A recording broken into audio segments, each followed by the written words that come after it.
Hello to everyone. Welcome to Junction. I am Rosalia Sciortino, the director of Junction, and Junction is the public radio platform. Today is our first on-site event after the lockdown.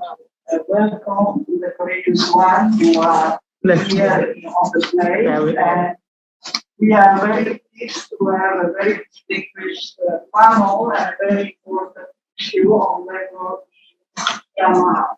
Without further ado, I will introduce the speakers, starting from Lindgren, who is the director of Remittances, one of our public partners, and also the agency providing support from development issues all over the world from Bangkok. Then we have Harkins, who is an old friend, and now is with ILO, but at the time of the report was with Liv in Myanmar. And Kyoko, who will be speaking and commenting on the report. And finally, Paddy, who is online, and we talk about the situation of labor after in Myanmar. So the first, most important, the center of today is the presentation of the report, which has come out in August this year. So the two authors of the report will tell us what is it. Please, Daniel. Okay, thank you, Leah. Good afternoon, everyone. Welcome to this report discussion. Oh. Okay, I'll start over. I think. Sorry, I forgot the microphone. Thank you, Leah. It's great to be here at the Junction again. And good afternoon, everyone. It's good also to be back and have the live audience. It's been over a year, I think. So welcome to this report discussion on the research study we did in 2020, funded by UNOPS LIFT program in Myanmar. The report is titled From the Rice Paddy to the Industrial Park, Working Conditions and Forced Labor in Myanmar's Rapidly Shifting Labor Market. My name is Daniel. I'm the founder of Remittances. We are a social research and consulting firm based here in Bangkok. Our mission at Remittances is to find evidence for change. And I think this study is a very good example of the type of work that we do around the world. To date, we have worked in over 30 countries.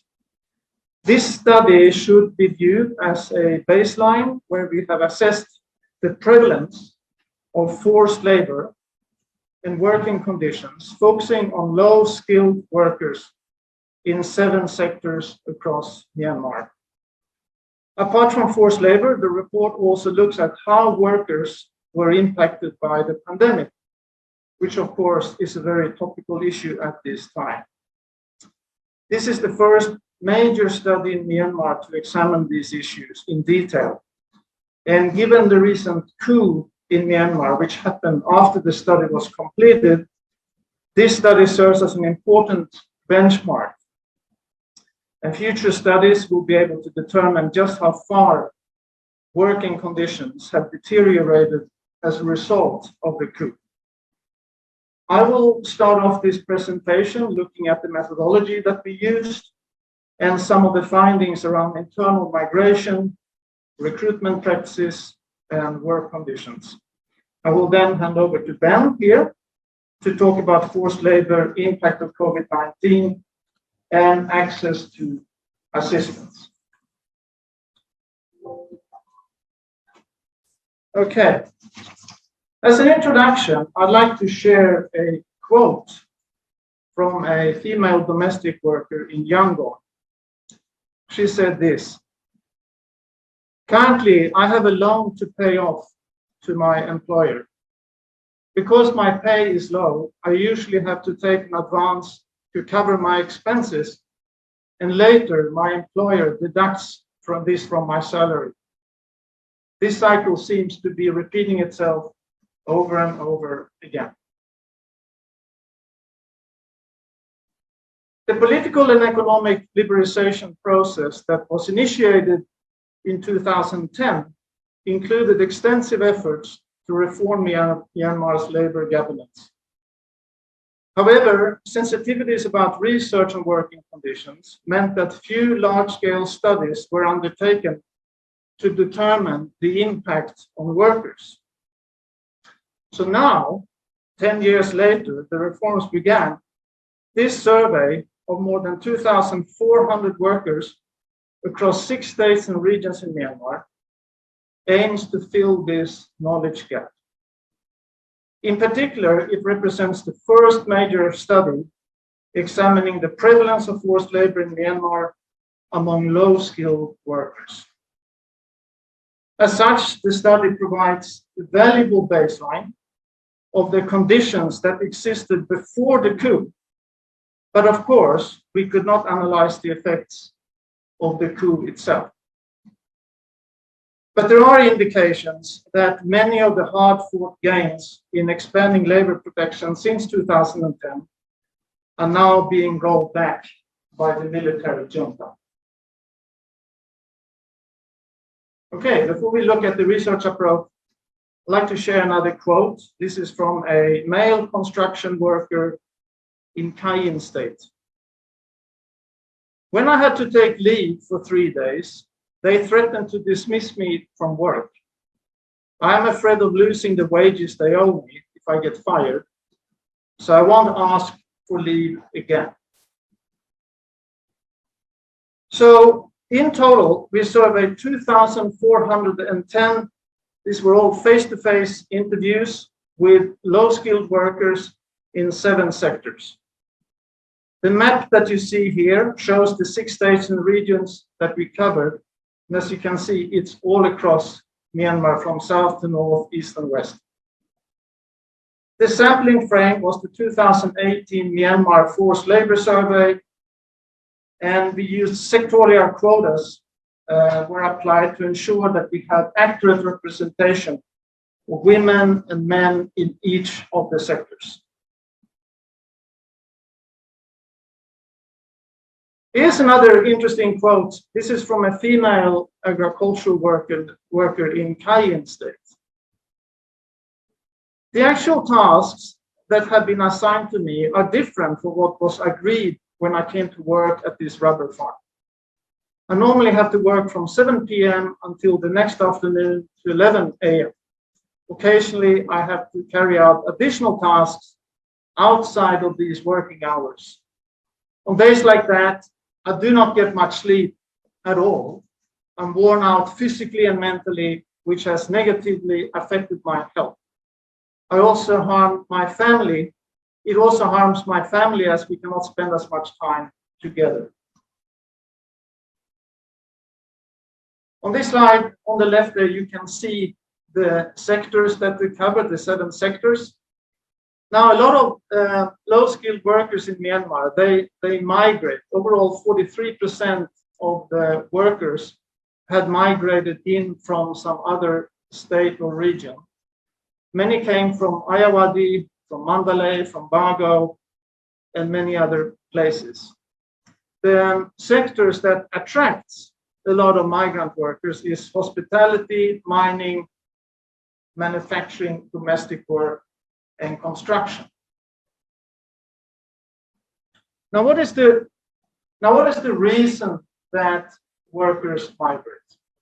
Well, some migrate because they want to earn a higher income, some to support their family, or maybe they're unemployed.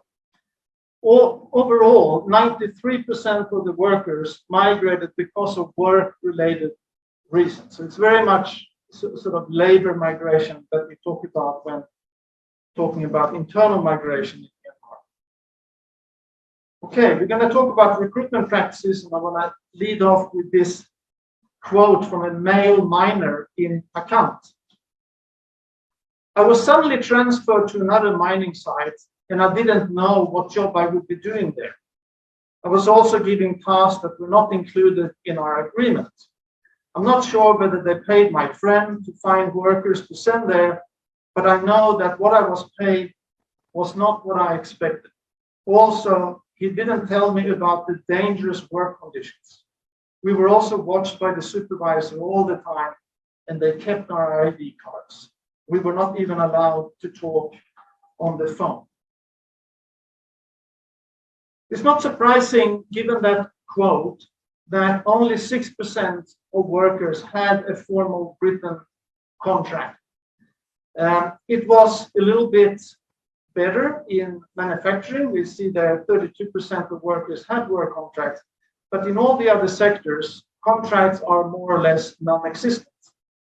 Within manufacturing, workers told us that they had signed the contract before starting work. Most of them said they understood the contract and they were allowed to quit without penalty. Now, contract substitution, what that means is that what was promised to a worker turned out to be different when they actually came to the work site. And 8% of workers experienced this overall. It was a little bit more prominent in manufacturing and hospitality. So some of the things that employers may not really be upfront about are things like, for example, the danger of the job, the sector of work, the types of work tasks they will be doing, wages and work hours, and also the length of employment. Okay, I have a few slides left on working conditions. I'll start off with another quote. This is a female sex worker in Lazio that we thought was quite interesting. I work on the streets because the owner used to take half of my earning when I worked in the brothel, and I had no chance to refuse customers when I was too tired. Sometimes the police or drunk guys don't pay me enough, or they abuse me when I have to work alone. I also had my money stolen a few times, and sometimes I had to sleep with the police for free in order to avoid getting arrested. Those are my working conditions, but I still prefer it to working for someone else because it allows me to spend more time with my children. When looking at working conditions, one of the things we look at, of course, is wages, and it's always interesting to look at the wage gap between men and women. And not surprisingly, we see that there are several sectors where men typically are paid a higher, significantly higher wages compared to women. In fishing, they're paid 49% higher wages, in agriculture 40%, construction 30%, and in manufacturing 13%. But there were some sectors where women also are paid higher. Hospitality, women got paid 33% higher wages. It's a little bit of an outlier because a lot of the hospitality female workers that we interviewed were sex workers, and they on average can earn quite a high wage every month. For domestic workers, we should keep in mind that this is the lowest paid type of work for both men and women. So there is certainly equality in terms of being underpaid. In mining, there was a very small sample of women, so we have to take that difference with a little bit of a pinch of salt. Now, wage theft. This is an interesting concept that we have started to measure in these types of studies. Wage theft is a way for employers to, reduce salaries for workers in sort of inconspicuous ways. And two of the more common ways of doing it is to pay below minimum wage, or the workers have to work overtime. So even though they may be paid, minimum wage on paper, the average hourly wage certainly is below the minimum wage. And in Myanmar, 71% of workers have experienced some type of wage theft. So it's quite significant. Finally, Social Security coverage. This is something that is quite underdeveloped in Myanmar. It's not that common, especially within low-skilled labor. Only 7% said they had Social Security coverage. So the other 93% are left out in the right. So with that, I'm now going to hand over to Ben, who's going to talk about forced labor. So don't use this. Use this. Hello. Thanks, Daniel. I'm really delighted to be back here at Junction presenting this research. A core aspect of working conditions that the study examined is forced labor, which is defined under international law as all work or service which is exacted from any person under the menace of any penalty, and for which the said person has not offered him or herself voluntarily.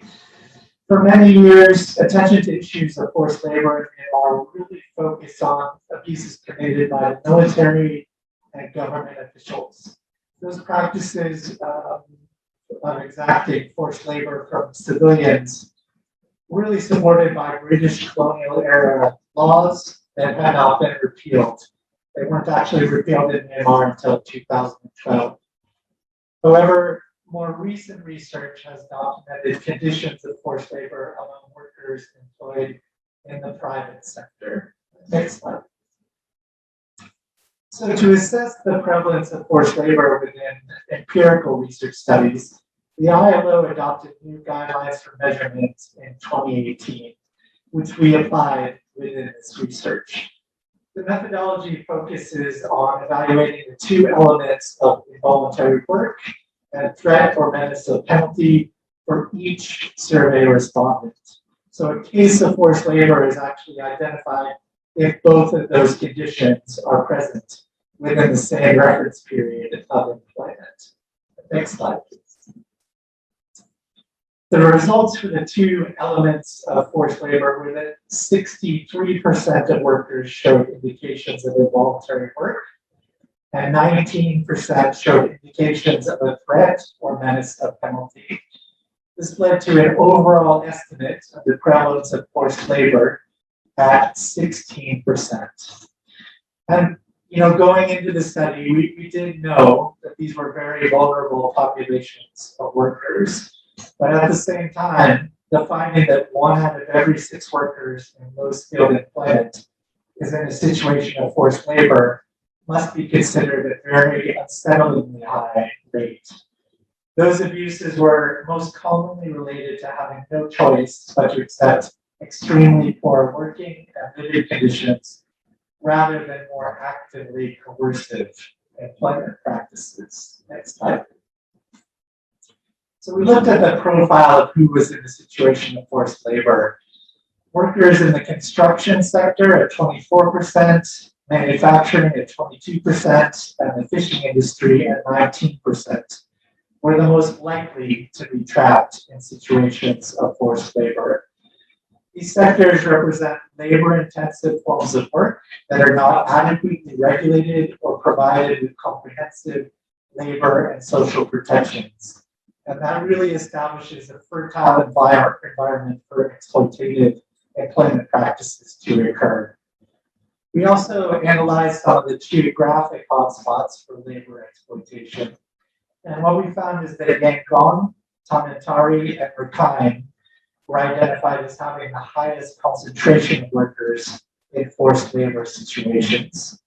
Child workers were also found to be at a higher risk of forced labor than adults. Next slide, please. So we also carried out a logistic regression analysis to determine which factors are associated with greater vulnerability to forced labor. What this method does is it generates odd ratios, which indicate how many times more likely a respondent was to be in a situation of forced labor if they possessed a particular demographic characteristic or undertook a specific practice.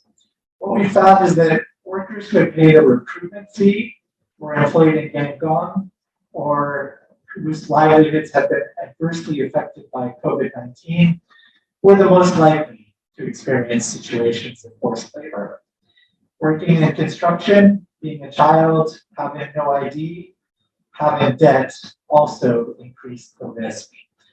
No significant relationships were found with the likelihood of forced labor in relation to sex, education, ethnicity, or contractual status.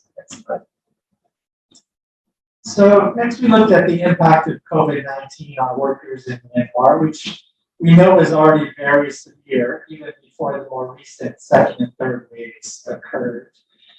One worker we spoke to in Yangon noted the very repressive impact it had on labor organizing. He told us that due to COVID-19, the factory had made some workers redundant, and I was laid off. In fact, they really wanted to fire me even before that. They cannot accept that I try to help the workers resolve their problems, so they use COVID-19 as an excuse to fire me. Next slide, please. So as I'm sure you all know, the government developed a COVID-19 economic relief plan, which was intended to provide immediate response measures and lay out a path for financial recovery in the country. What we found in the survey is that the most common forms of government support received by workers were really just food rations and public health information. Very few workers received any other types of support.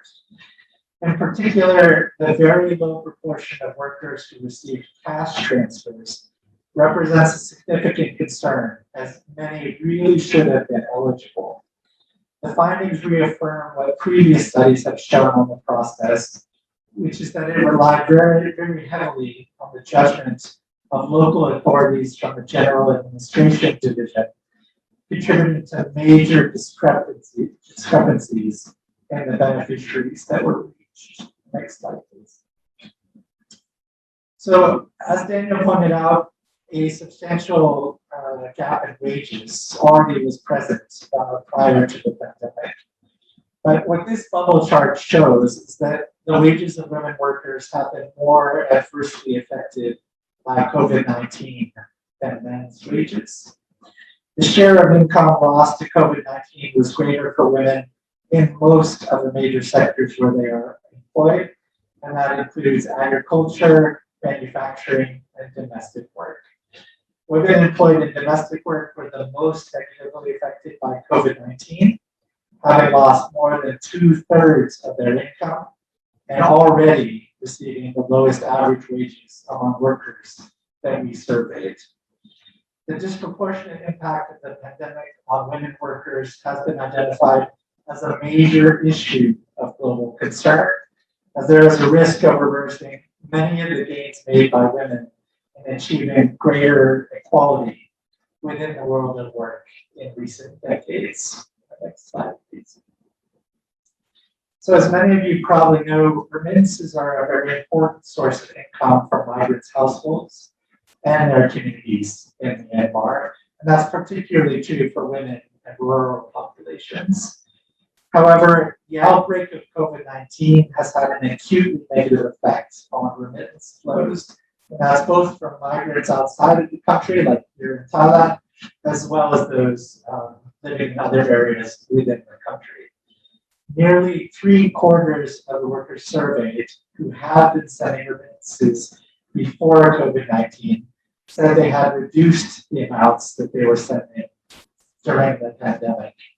What we found is that hospitality workers and manufacturing workers were the most likely to report they were remitting less money. And we know that those are two industries that were particularly heavily disrupted during COVID-19. Next slide, please. So finally, we looked at access to assistance for workers. Many of the workers we spoke to voiced very strong concerns about suppression and intimidation of trade unionists. A garment worker in Yangon told us, when working with the cutting machines, protective covers should be provided. However, the factory only provides the covers when inspectors come.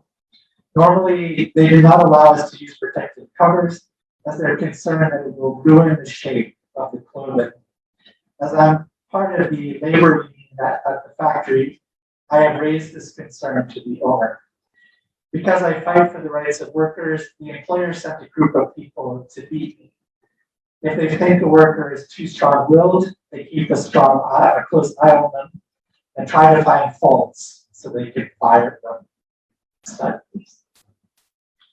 So among the 16% of workers that we determined to be in situations of forced labor, the vast majority did not seek any form of assistance, and an even smaller number were able to resolve their grievances. The findings suggest that most workers are reluctant to seek assistance, no matter how abusive their employment situations may be, and that most who do only reach out to friends and family for informal assistance. Importantly, no workers sought assistance from the labor authorities who are mandated to handle these kinds of cases, or even simply the local police department. And that really suggests that there are very significant levels of distrust of government authorities in Myanmar. Next slide, please. So trade unions were outlawed for over half a century in Myanmar, and they were only recently legalized under the labor organizations law in 2011. However, major obstacles to registered labor organizations continue to deny many workers their right to freedom of association. In addition, joining a worker organization continues to carry significant personal risk in Myanmar. What you see here is that only about 6% of workers reported that they had joined a worker organization. Although only a very small portion of workers were unionized, nearly 1/4 expressed their wish to join, which really indicates there is a strong demand among workers to become more organized. I think it's notable that the desire to join a worker organization was nearly as strong in sectors that are not traditionally organized, including domestic work and fishing. Next slide, please. So in conclusion, we found substantial problems with working conditions across a wide range of sectors and locations. One miner we talked to in the Yint state said that they never pay our full salary to us. Sometimes we have to wait for many months to get our pay. My employer also agreed to pay me for holidays, but actually we don't get any holidays. At the mining site, they always watch us and treat us like we are untrustworthy. Sometimes we face natural disasters like landslides. They never explained this to us before, and it is very dangerous. Next slide, please. So just to conclude here, despite the progress that has been achieved since 2010, the survey highlights that many gaps remain in achieving decent working conditions. The recruitment process for workers was found to be largely informal, with few employment contracts signed, and the majority of jobs filled based upon social connections rather than competencies and credentials. Wage protections are still severely lacking in a number of areas, and that includes a substantial gender wage gap and widespread wage theft. The vast majority of workers in Myanmar are not entitled to receive social security benefits, and that's largely due to the informality of their employment. There are indications of a high prevalence of forced labor, and that's particularly as a result of having no choice but to accept poor working conditions. Access to justice for labor abuses has significant limitations both in reach and effectiveness, and most workers do not pursue redress for their grievances. Freedom of association and collective bargaining still face considerable legal and practical restrictions. To address these deeply rooted structural challenges, increased protection of fundamental labor rights really must be the foundation for expanding decent work in Myanmar. Events since the coup d'etat on 1 February suggest a return to more openly exploitative employment practices and suppression of worker organizing by the military and its cronies. Decisive action must be taken to ensure that workers' rights are protected from abuse, particularly through increased and more flexible funding for CSOs and trade unions to support their organizational resilience. That's it for me, and thank you very much.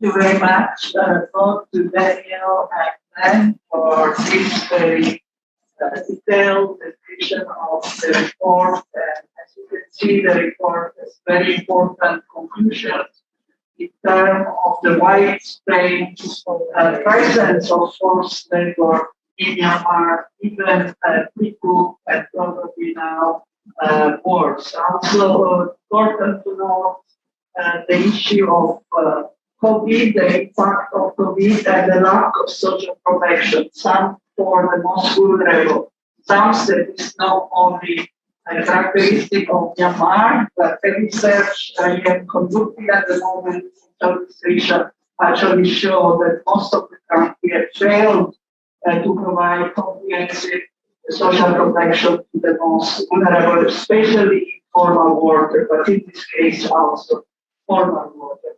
Yeah, so now I am going to our commentator, Professor Kyoko. Sorry, I spelled the name, but actually it's Kyoko. She's professor at the Asia Institute of Technology, Gender Development, and any other issue, including labor. So she is now comment on the report, as well as add her own studies on spatial explosion and other study of relationships. Please, Kyoko. Thank you very much. Thank you very much. It's an honor to be able to comment on this very interesting report. It's very special that it's a very large survey, 2,400 respondents, and then we have seen that just before the coup. So I think it's something that we do not know when we will be able to do this kind of survey again in Myanmar. So in that sense, it's a very important benchmark that we will have in the future. So congratulations for the authors for making this report. I have 5 things that I would like to highlight in after reading this report. One is about recruitment fee forced labor. What is very, very interesting about the finding of this report is that those people who have paid recruitment fee are there's a higher possibility that they are going for forced labor. So this is very interesting because we normally think that okay, if you go through a broker and if you are paying something, and then you should be free from forced labor. But no, this one is not. In Myanmar, if you pay, and then there's higher possibility that you are going forced labor. So this is very interesting because what it shows is the importance of social networks. Migration has been a very normal situation for many of the Burmese workers. They said to them, it is so that now there is a large social network that is there in many of the places of the nation. So if you go through that, then you will be kind of protected by your friends and family members. There's all these people who are in their social network. Those people who have to pay the brokers are people who don't have this network, who are excluded from this network. That's why they are more vulnerable. Because this network, when something happens, and then they'll be protected, they know where to go. But then if you're not in the network, and then that's where they become very vulnerable. So this report shows very well why and how these vulnerable workers become very vulnerable and the importance of social networks. So this is very important thing to know. But at the same time, we also see in other reports of forced labor and trafficking, human trafficking, that people who are trafficked by people that they know. So meaning that they're trafficked by people in their social network. And so social network is a kind of network store where in one sense it can be your support. in another sense, it can be a reinforcement economy. So this report again shows this complex situation, yeah, where people are being so these workers are in a very precarious situation where it's not very sure which way to go is the best way. It's always not very, very sure. So they have the vulnerability and precarity is coming up very vividly in this report. The second point is about the minimum wage. This report also shows that many of the workers are paid minimum wage, but which is a very good thing. Yeah, but at the same time, okay, well, whether minimum wage or living wage or not, that's another discussion. But then people are paid minimum wage, and that's something that we should also know. At the same time, we should also know that the Myanmar labor law have this clause about training. That during the training period, which can go up to 3 months, the employer can pay only half 50% of the minimum wage. So there are possibilities, because when we were doing our study on factory workers, there was possibility that the employer misuses this clause and then hire somebody who's 3 months just for as a trainee, and then fire that person after that. So it's a mechanism for underpaid people. So yes, in one sense, minimum wage is one thing, but at the same time, there might be this kind of hidden loopholes that some people might be paid under minimum wages, and then most probably they would not come into this survey because they are considered as trainees. So that's another place one that I also wanted to flag. The third issue is about the definition of forced labor. This is very interesting. The forced labor definition of ILO 2018, how we have changed, really enlarges and enable us to identify vulnerable workers, because it talks about this involuntary work instead of penalty.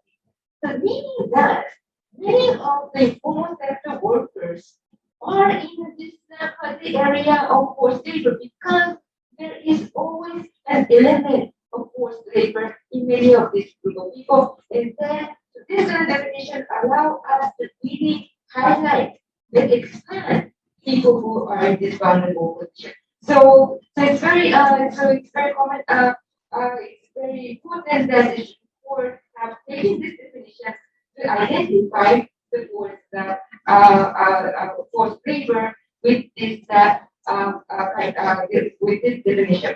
Because like for example, in manufacturing where I know more, with this forced overtime is very much about kind of a usual feature. And then also like taking a leave. Like, okay, so the employer will say that no, we have never prohibited people from taking leave.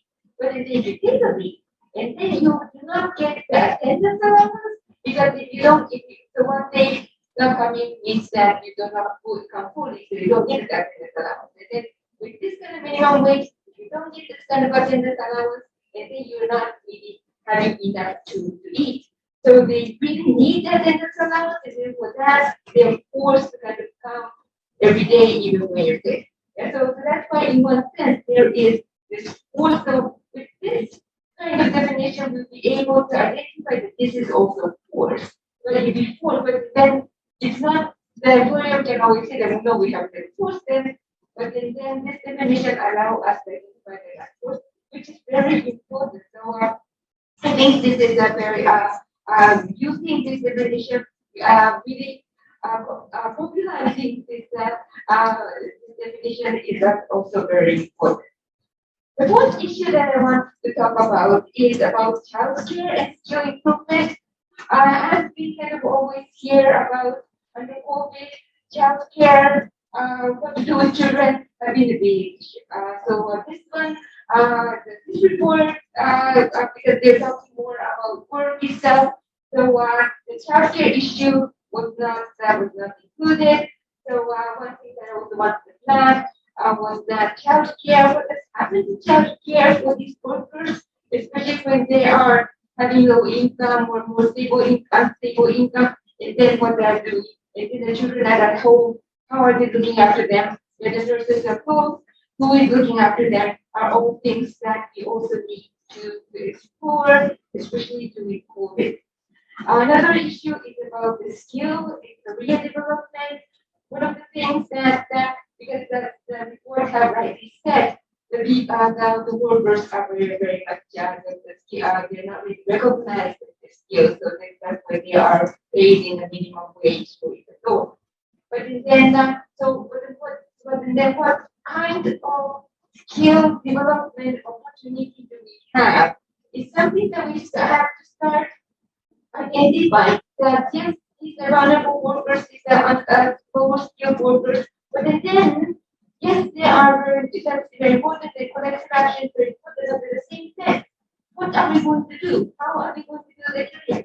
That is also, I think this is also high time for us to start thinking about how to enable the workers to upgrade, upskill themselves, and think about their career is very important. The last point is about the civil society groups. I think they may have also talked about how this collective action is very important, the NGO society role is very important. We also know that after the coup, some of the civil society organizations are not able to continue the registration because they do not want to get associated with this government. So there are the civil society organizations themselves are having difficulty. Now, if they are not able to continue the work, who is going to monitor all this? Because these things, as the report has rightly mentioned and identified, they are very, very vulnerable. And then, so that somebody has to keep on, flagging this issue. But then, with the decrease, if the civil society organization want to decrease, and then we want to get to know and hear less about this issue, which is a big problem. So these are also another issue that the report also highlights, and I think we should also think about this in the future. Thank you very much, and congratulations for this great report. Thank you, Kyoko, for this very comprehensive review of the report and flagging 5 issues that are key to the report and is further research or later on we will hear from the authors what they think about these comments. But for now, I want to give an opportunity to Yeri. Hopefully, the connection will work out fine. So he's going to speak. Are you ready, Yeri? Yes, can you hear me clearly? Yes, very clearly. So Okay. he's a researcher on labor movement and also particularly on union. He prefers not to show his face at the moment, but he will hear his voice, which is strong enough. And we will see also his presentation. Please, Yair. Hello, everyone. Firstly, I would like to say thanks to the organizer of this event and then giving me a chance to talk about the Myanmar labor movement. And I'm Yint from Myanmar. I work as a researcher in labor issue before the coup, and I'm still doing some research on the labor issue, and I'm helping the labor union along the movement right now. So in this presentation, I will discuss how is the current situation of workers in Myanmar, and emphasize on the role of the movement of trade union and the trade union federation in Myanmar and current happening. So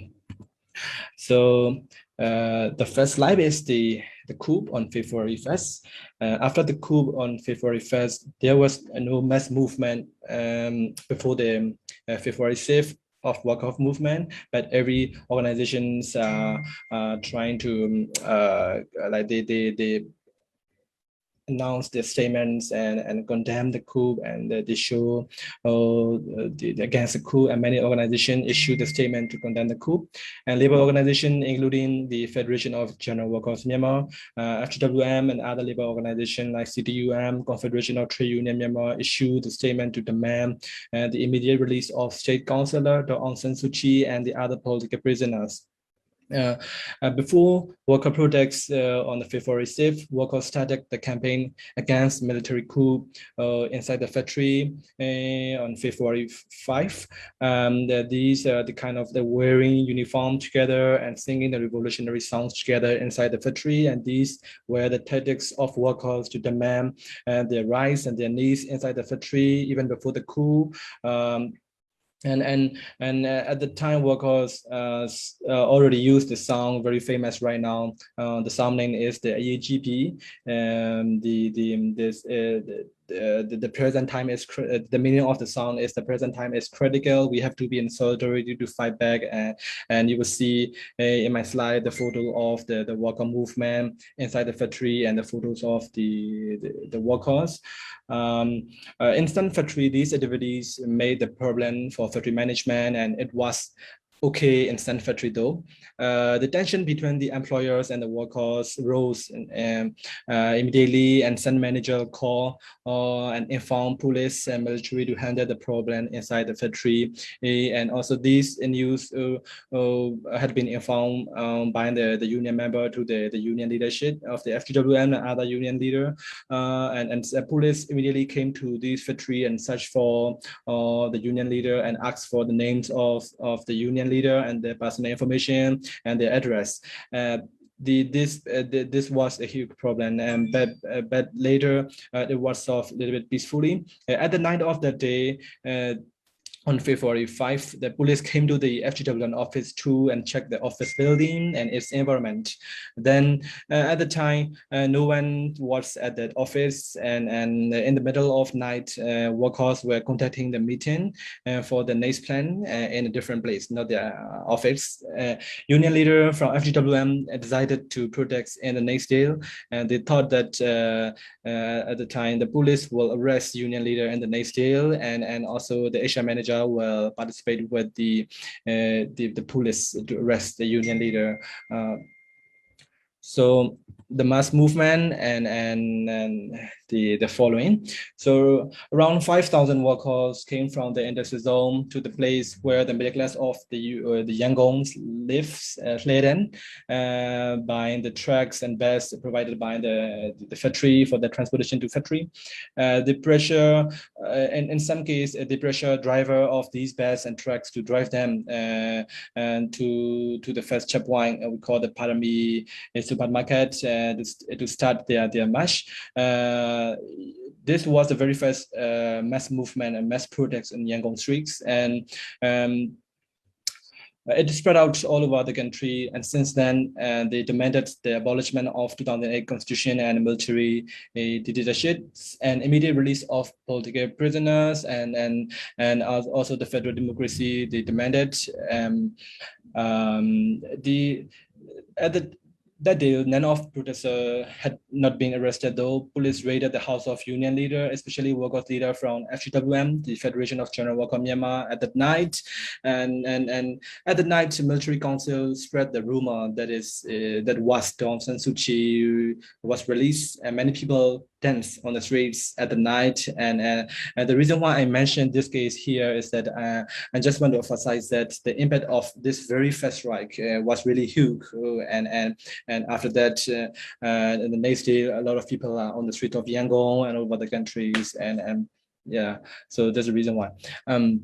On March 2, the state-owned media announced the 16 workers' organizations and labor rights organizations as illegal worker organizations by using the 2011 labor organization law because of without registration of these organizations and trade unions. And even though this announcement published, trade unions and labor rights organizations still continue their strikes and protests.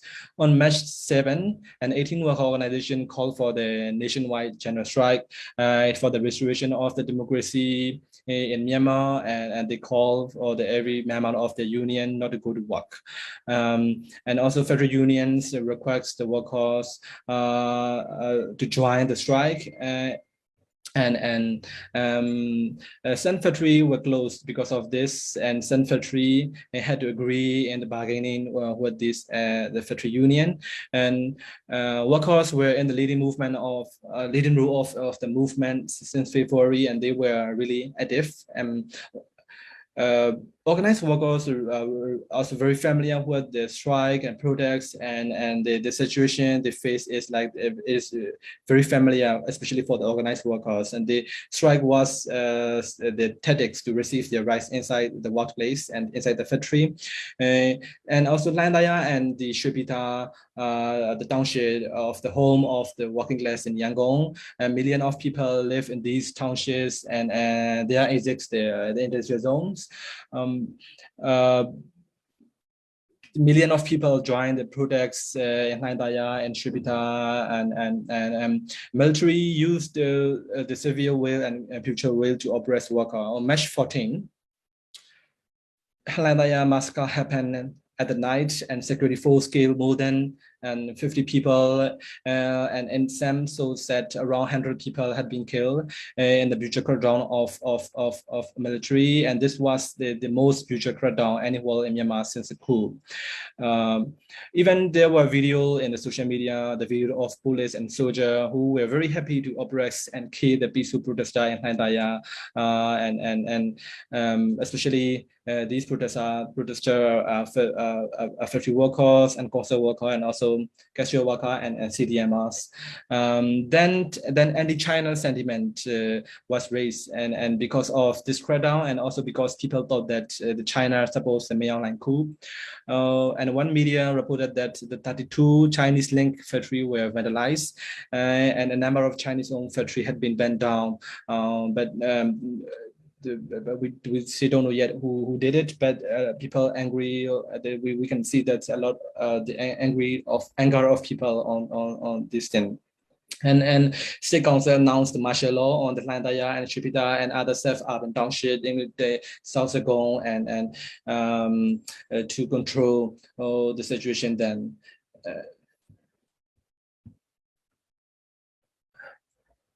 Can you hear me clearly? Because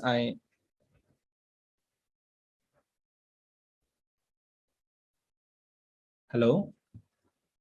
Okay. Yeah. Yes. State Council announced martial law on the Landaya, Shubita, and other self-urban township.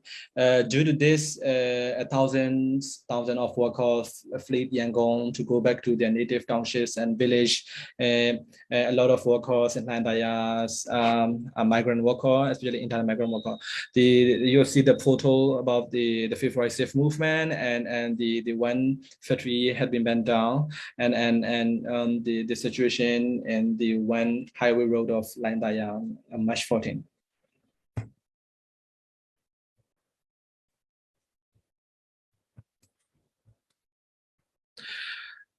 So at the end of the April, most workers had to return to Yangon. That's the time was the after the Myanmar New Year festival. They have to work for their living and for their family and their native. Some information source like the one local media, Myanmar Now, said 200,000 workers lost their jobs since the time of coup. Some says the millions of workers from public sector and private sector lose their jobs. Some union member can go back to the factory, though the workplace was not safe for them, and they had to work under the constant threats, and some, especially most unions, have to hide right now and since then, and especially the leader of the factory unions inside the factory. in some cases, employers told unions workers to work only and only emphasize on the factory, not interested on about the politics. And this is none of your business. And if you want to participate in this kind of thing, we will inform your activities to the military. And the employer used the coup and also the soldier as an excuse to oppress a worker. And also strike was no longer a tactic to receive worker rights. So most unionists have to hide, and unionists were oppressed not only by the military but by employer too. Some unionists had to resign from their work for the safety and security. Employer also threatened unionists not to come to workplace. They were ready to inform the action of unionists, and we know that you are unionists inside the factory. We just need to inform them. And I mentioned here the two news, and the first one is a life jail sentence on 4 garment workers. It showed that how much military state hatred on the unionists.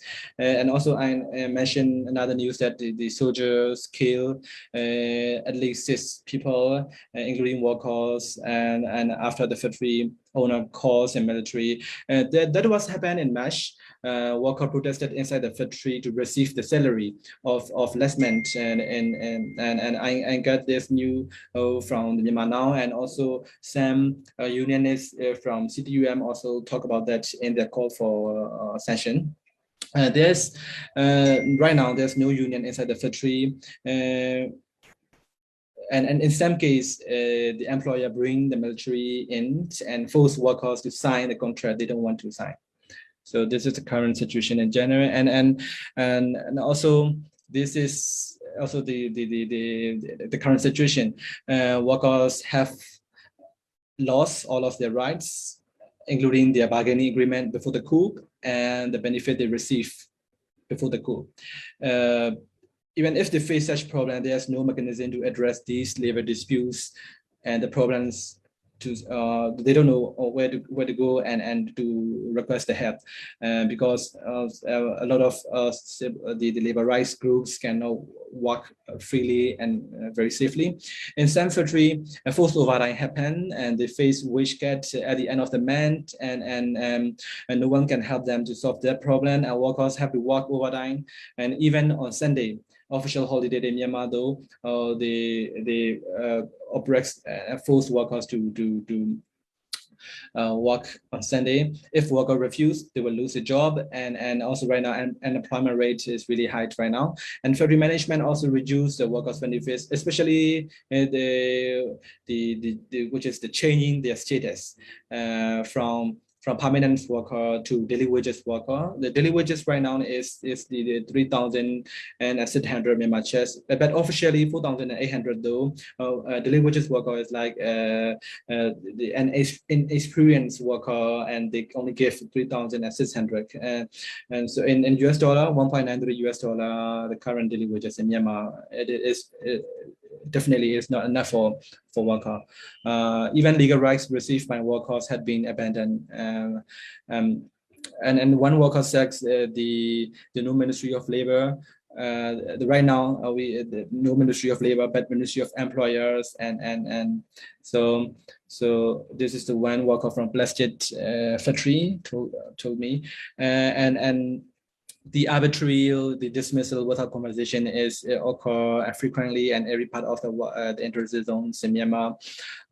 Another big issue is the lack of enough medical equipment for the COVID-19 protection. And the one worker says they receive 2 max per week, only 2 max for working day from Monday to Friday. Yeah, and also failed social security systems. Medical leave was granted by the social security system, by though the right now no one can receive this medical leave, and also.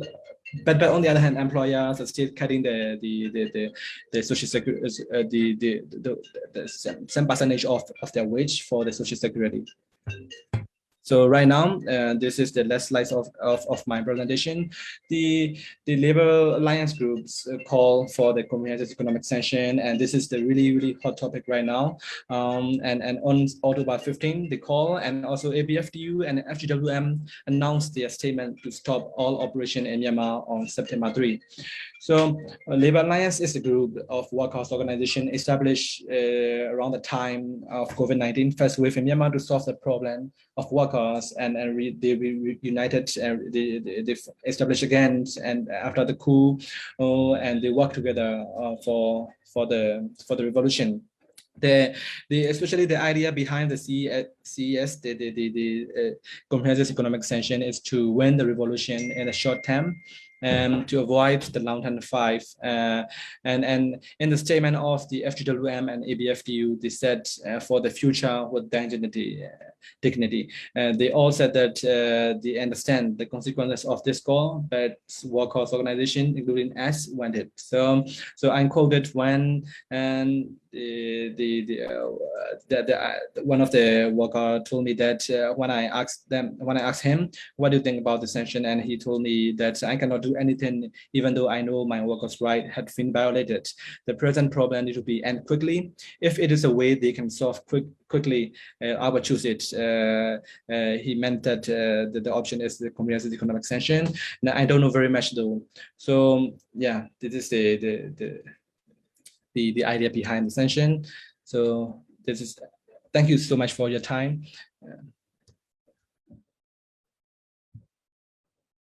Yes, there's some questions from our Facebook also, but first I will give you an opportunity to the two authors to comment, maybe if you want to comment on any of the comments you have received. And the two questions are, one, whether the difference in salary gap between men and women, for which position is that? Is that for a particular position or it's just a general?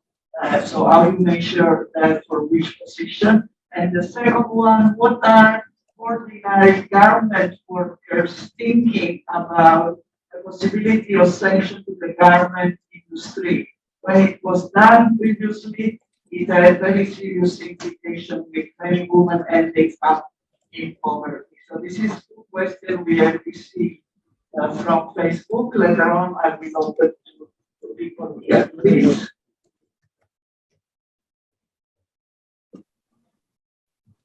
Okay, you want us to answer the questions or give general comments? Well, the comments to, if you have any comments to what Kyoko has been saying, as well as answering the question, and after you, I will give also the opportunity to Kyoko and Yint.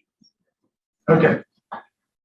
The first one, I want to thank Ben and Kyoko-san and Yint for your contribution to this discussion.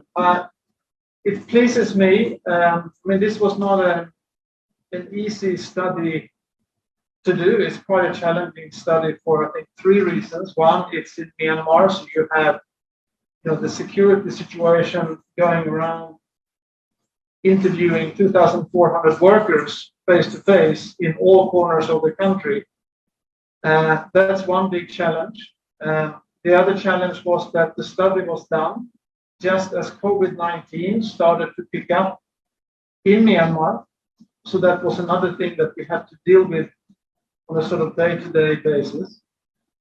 And thirdly, it's dealing with these issues, forced labor, wage theft. These are very sort of technical issues. So from a technical point of view, the analysis and interpretation of the findings were also very challenging. So I, for one, is very pleased to hear your comments from Kyoko-san and Yint, because it suggests to me that the study appears to be very valid and reasonable, and that we have done a reasonable job, and that this now really is a benchmark and something that can hopefully be replicated in the near future in Myanmar, and we can see how things have changed. Certainly, what Yint has shared really suggests I won't go through all the details, but it really suggests that we probably have rolled back, whatever gains in labor reform that were achieved in this past 10 years. A lot of that is now backtracking. We also do a lot of work looking at fair recruitment systems and things like that. And one of the things when you go out and talk to employers are, very pragmatic sort of people. They always follow the what do you call this, sort of the least line of resistance. And so if there is no enforcement for, underpaying workers or, other forms of labor abuses, well, then employers will get away with it. And we saw that particularly through something in Thailand when the EU gave the fishing industry a red card. There was all of a sudden a very big push to change a lot of legislation. And Ben is now part of the Ship to Shore project, so he can probably tell us more about that. And so sort of reflecting on, well, what is the solution? Well, there has to be that sort of push on employers to change, and it has to come through incentives like having clean supply chains, fair recruitment systems, etc. That is, then employers have something to say. There's something in it for them to comply and treat workers better. They seldom do it just because, it's a nice thing to do. And so that's something that's very important to keep in mind. Okay, I give it over to Ben. Yeah, thanks, Daniel. Maybe I'll just pick out a couple of points. I mean, there's a lot rich analysis from Kyoko and from Yint, so just hit on a couple of issues. I mean, the first one was the minimum wage issue that Kyoko raised. Yes, I mean, this was a major development in Myanmar, that there was a minimum wage established in 2015 and it was raised in 2018, but there hasn't been a raise since then. So during COVID-19, there wasn't an increase in the minimum wage, and there was already a strong feeling among labor activists that it was way too low. So it's, as Kyoko raised, it's not a living wage. It's 4,800 kyat per day. A lot of labor activists think it needs to be at least doubled for it to be anywhere near to a living wage. And given the coup that has happened, I think there's no realistic chance that that's going to happen anytime soon. In terms of the definition of forced labor that was raised, actually, just to clarify, it has not been changed. This is a definition that is almost 100 years old. That was established by the ILO, and I think it is a testament to how meaningful it is that it continues to stay in use and remain relevant. So a protocol was adopted in 2014, and it was decided that at that time, actually, the definition did not need to be changed, that it is still quite relevant. I think within this study, one thing we did want to bring out is that when you measure forced labor, you need to measure it within the scope of working conditions that exist for workers. It's not decent work and forced labor. It exists on a spectrum of working conditions, and you really need to look at the whole spectrum if you want a clear understanding. Kyoko also raised the issue about skills development, and I think that's a key issue in Myanmar. What we saw during the last 10 years was a burgeoning garment sector, employing almost 700,000 workers at its peak a few years ago, and that expansion was really based upon a model of low-cost production. So paying workers as little as possible, keeping costs low, not necessarily providing safe working conditions, not providing comprehensive labor protections. So yeah, I think it's important to acknowledge a lot of in a lot of Asian countries where the garment sector is also a vital part of the economy. Cambodia, for example, Bangladesh, there has been more of a push to increase sort of value-added production through expanding the skills of workers. That really has not happened in Myanmar to a great extent so far. In terms of some of the points, very important points that Yint raised, this issue of CSOs and worker organizations being declared illegal by the junta has really had a devastating effect, I think, on workers' rights within the country. It's something at the ILO we're currently trying to research to better understand how we can support organizational resilience of some of these organizations. But really, the organizations that were on that list, as well as organizations who are doing similar work, whether or not they were on the list, are not able to operate normally at this point. And that has a severe impact on workers' rights. Yint also raised the issue of unemployment since the coup. The ILO actually recently published an estimate that 1.2 million workers in Myanmar have lost their jobs since the coup. It's a very hard number to pin down because there's no more labor force surveys being done in the country. So we don't have data to base it upon. And they use very creative methods for coming about that number. But I think, we can argue the exact figure. I think it's clear it's had a hugely detrimental impact on employment in Myanmar. I really appreciated the point that Yint made about Ministry of Employers. That resonates with me, to be honest. I mean, I worked in Myanmar for several years. To be honest, even during the NLD administration, the Ministry of Labor was not particularly worker-centered in its approach. The ministry was sort of largely handed over to former military officials in the senior management positions who, continued some of the sort of authoritarian policies that had existed beforehand. So it was very hard to make progress on a sort of more rights-based form of labor governance even before the coup, and I think we can say for sure that has become more difficult since. Just one last point on the sanctions issue that was raised.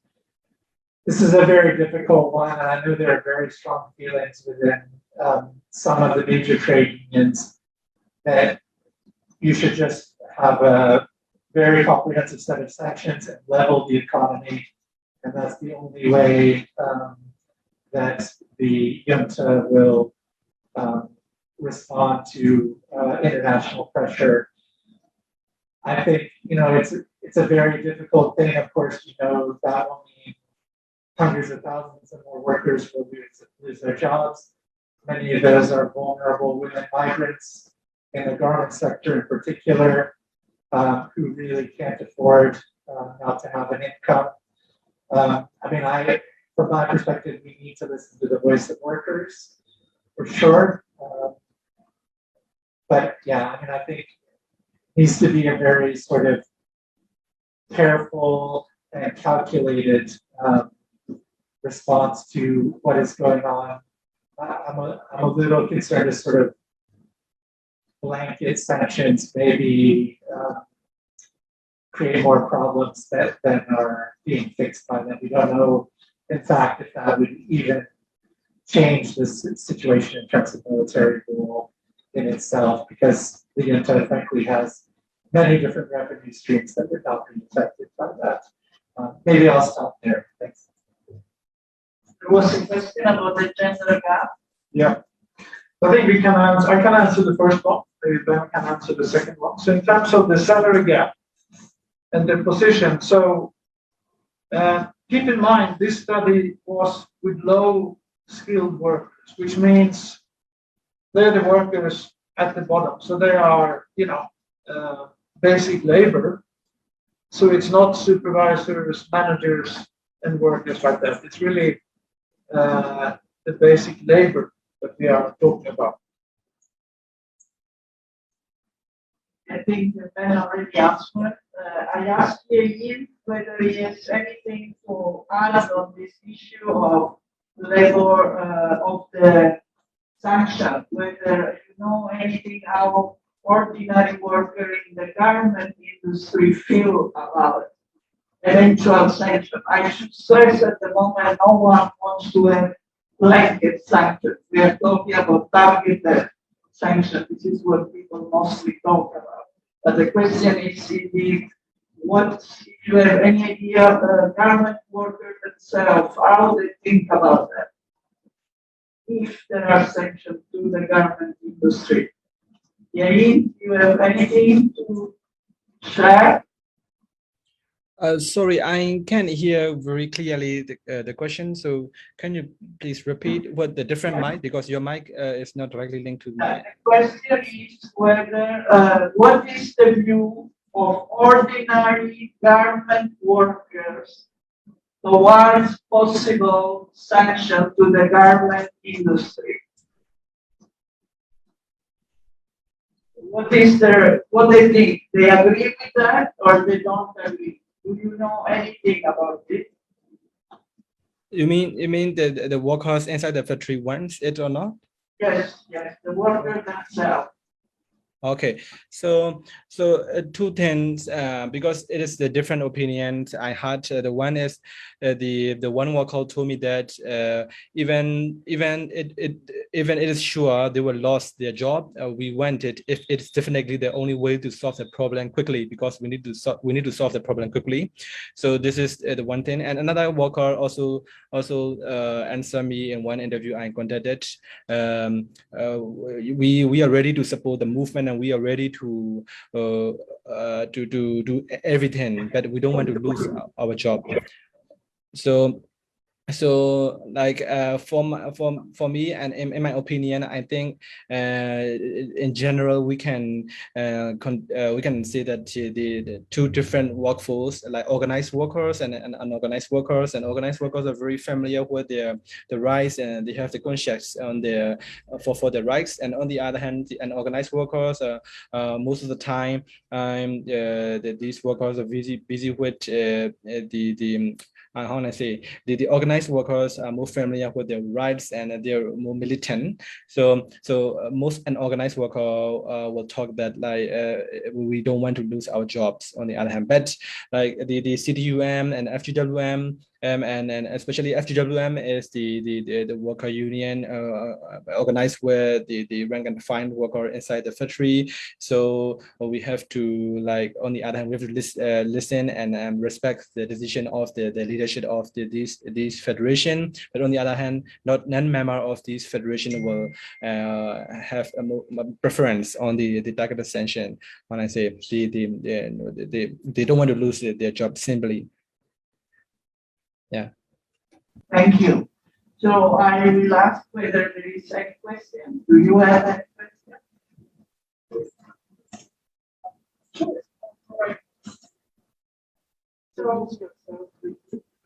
With the line out. Okay. So my question is for all the people in the panel. So you mentioned, yes, that civil society organizations have been impacted by both the coup and the pandemic. Given that civil society in Myanmar is very variegated, given that there are NGOs, many NGOs, as well as NGOs, internationally run ones, how would you be able to comment on how the coup and the pandemic have affected each of the organizations, different types of organizations, differently, and moving forward, how does this changed landscape of civil society in Myanmar impact the rights of workers in the country? So this is for all members of the panel. Yes, and there was another question. In such a complex situation, what can be done? Or is nothing to be done and just give up because we know there is the proof and everything? But is there anything still that can be done? So with this good question, final comments from all the panelists, starting from, yes, please. I mean, earlier the news mentioned about a case of like EU sanction then after that, the situation may improve a little bit. So, in case of Myanmar, for example, if civil society or NGO within the country is not yet effective at the moment, what do you think are the role of the international community, like including ILO, like maybe pressure from the international community may be helpful or not? I mean, I just want to ask your view on the role of the international community, including international organizations, including international NGOs and so on. Yeah. So we have 3 questions then. So I will start from Kyoko, please. You want to come first? I think as the least qualified for all these questions, especially the NGO, the CSO issues, so I would like to leave that part to Yint and Ben. But then because we have been seeing some CSOs really that are trying to operate outside the country. So it is going to be like in 1988 when people moved out of Myanmar and started to operate at the border.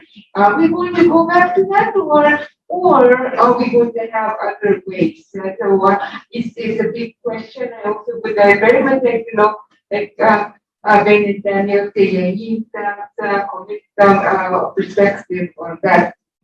I also would like to also kind of add on a little bit more on what Ben and Daniel was also talking about. I think it's also, I think what we also need to have more study is on the social network of these migrant workers, because we are now seeing a very complex function of social network, whether it contributes to or protects people from forced labor, or it contributes to human trafficking, and all these, and then does it contribute to solving grievances? Can it also replace CSO function to a certain extent? And all these other things are things that we can also, I think, talk about. I also want to also go back to forced labor, because this is also a question to them now, because they have been hearing like most of the forced labor studies were kind of talking about forced labor more like nearly a slavery kind of situation. But then if we think this definition very clearly, and then all these so-called bad working conditions that is now now categorized under working conditions are actually forced labor, and then they should be treated as forced labor, but it's not actually treated as forced labor nowadays. So why is it so? I mean, why is it if the definition was there from the very beginning? Why is it that forced labor was always kind of nearly slavery situation, and bad working condition was always working condition, and not forced labor? This is something that also was wondering what is.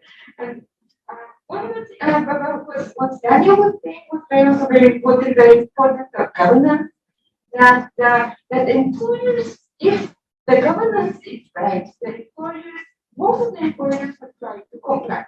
And so if the governance is not right, so it's not that employers do not understand that, because before this school and the COVID and everything, the employers were willing to talk.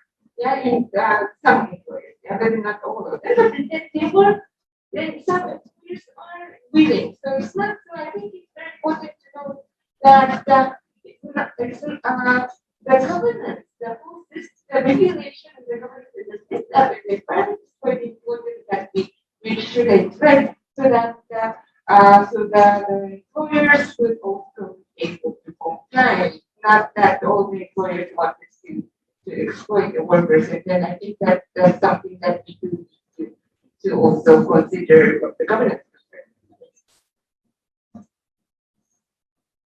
Do I go next? Okay. So I think first question was about how to measure the impact of, on one hand, COVID-19, and on the other hand, of the coup. And so, the only way I think you can really do that is by doing these types of study. I think this study has shown what the impact of COVID-19 was on those skilled workers. You remember that bubble chart that Ben presented, and how the COVID really impacted, particularly on women workers. It has significant impact, and more so on women workers that are already on low income. I think this is the trend that we see when we talk about, irregular migration, or, impact of COVID-19 or forced labor, disasters. It's always the most vulnerable.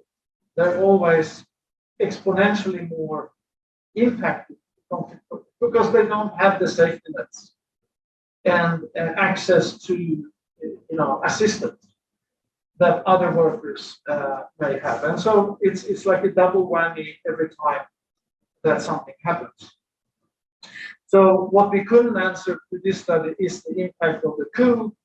So if we wanted to understand that, we would have to go out and do another study. It is actually possible to go out and do research in Myanmar now. There's a lot of commercial research happening, but from my experience, a lot of organizations are unwilling to do it because they see it as a risk. And so that can be the sort of the challenge. Yes, Kyoko-san, I think the study on social networks would be really, really interesting. And I believe that when you have a situation like this, people start to form different types of networks, different types of how they communicate with each other. And it would really be interesting to sort of map that out and see what these networks would look like and how they operate. So I fully agree with that. In terms of the forced labor definition, I understand your point, and I think we in the report itself we presented it, I think, in very simple terms here because we have limited time and so on. But if you actually go in and see in the report, you will see that we clearly show that those that are in an involuntary situation, that's still not a good thing. I mean, we don't define it as forced labor, but certainly it's not a good thing. And I think it was around 2/3 of workers are in that situation. When it comes to involuntariness, that is usually a smaller proportion of workers. And I guess there's a question there, how you sort of report on that. I mean, this is sort of self-reported data. And as we have discussed here earlier, you have workers, maybe they actually have the ability to take a holiday, but because that means they're going to forego certain benefits, and they're not going to do that. And so the question is, okay, does that mean therefore they're forced to continue working, or is that sort of a free choice? I guess it would be interesting in the next study to think about that, and if there are maybe other ways we could ask questions to understand how workers sort of make these choices. But it is an interesting point. I don't think it necessarily changes the definition of forced labor, but I think it raises the issue of whether trying to understand how workers make choices and the trade-off that they make. Certainly, we've done a lot of studies on human trafficking, for example, and we had people interviewing, people that had been trafficked, say in the Middle East, Lebanon, and these places, and they were telling us how, every morning before the employer went to work, they were kicking them while they were on the all fours, cleaning the floor, telling them, okay, you work hard now while I go to work. And they cannot just swallow that and accepted it because they're able to remit, 4 times what they could earn back in, Ethiopia, for example. Yes. Yeah. Okay. Yeah. So, so I think that's an interesting reflection that you made. Thank you for that. Okay. So over to them. Yeah, I'll be brief. Yeah, just to clarify, you do have to have an element of coercion or to count as forced labor for working conditions. On their own would not be a situation of forced labor. So just put that out there. I don't want to go more into that. It's a very esoteric issue. The question that was raised about CSOs and labor organizations and the impact of the coup. I think so. As I said, we're currently studying this at the ILO. What we've found so far is the larger CSOs are doing relatively better, as you would imagine. The smaller CSOs and labor organizations are really hurting. And what you see is a lot of the funding that have flowed into these organizations during the last few years and are now being withdrawn by donors because they're risk averse and they're concerned about what could happen. My feeling is that a lot of them are establishing very creative ways of continuing to operate. For example, organizations that have been declared illegal set up networks with other CSOs which are still able to function and are sort of using that umbrella so that they can continue to receive funding and continue to operate. I won't go into too much more detail there because I certainly don't want to jeopardize what they are doing to continue to function. But I do think it's very critical that donors consider how they could provide more unrestricted funding to CSOs in the current context. They need more flexibility so that they can continue to operate. The last question of what can be done. And I think it links to the question about the international community as well. I actually am not sure that the international community is the key player in the situation. I was in Myanmar until April, and what I witnessed there was just incredibly brave and determined resistance to the military takeover of power. And that's frankly where my faith lies in terms of finding a solution to this issue. I don't think sanctions are an answer. They may help to some extent.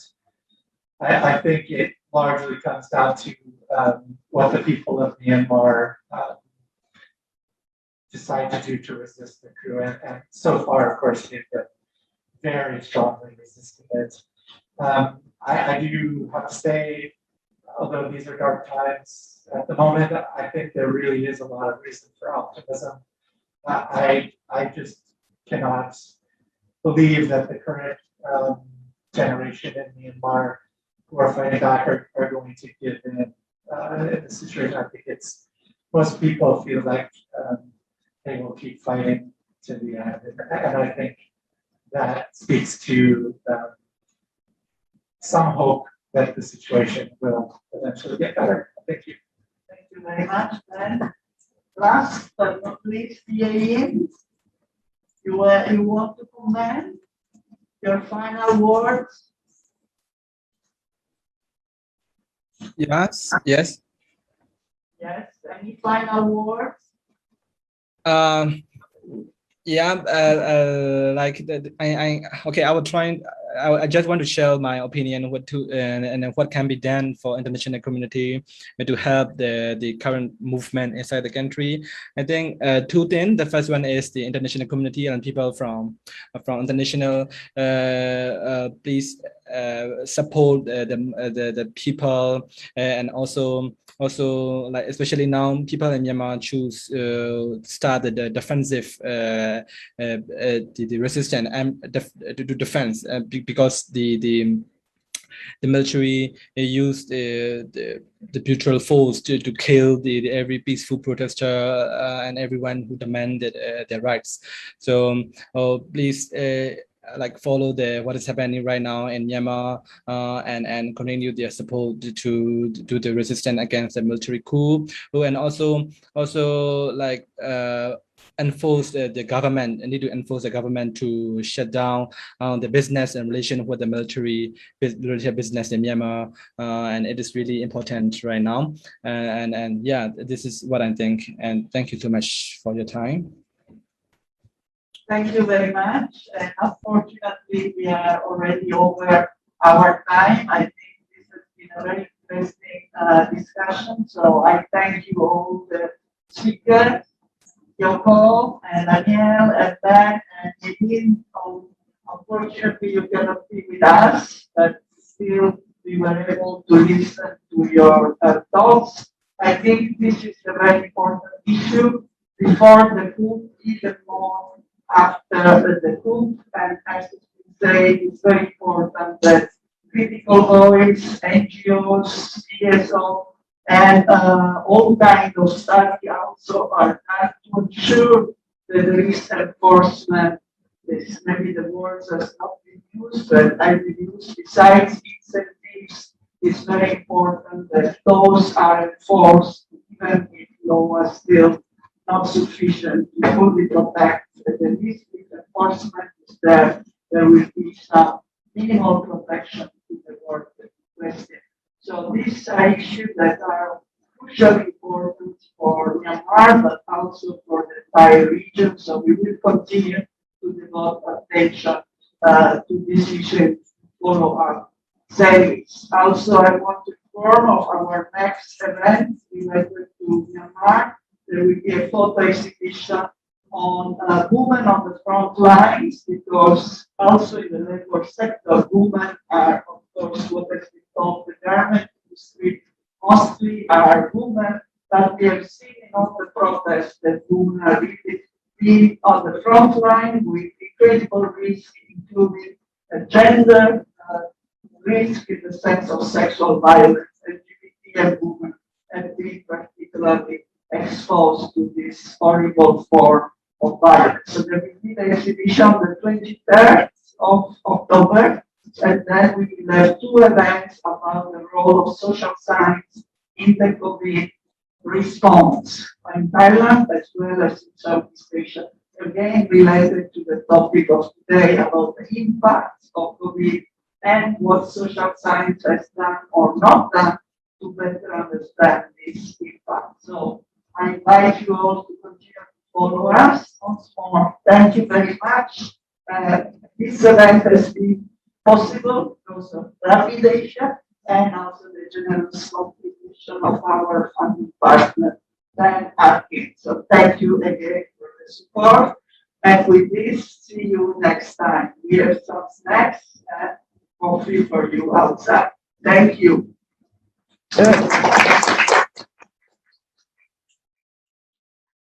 Arigato gozaimasu. Thank you, Ben. That was really good.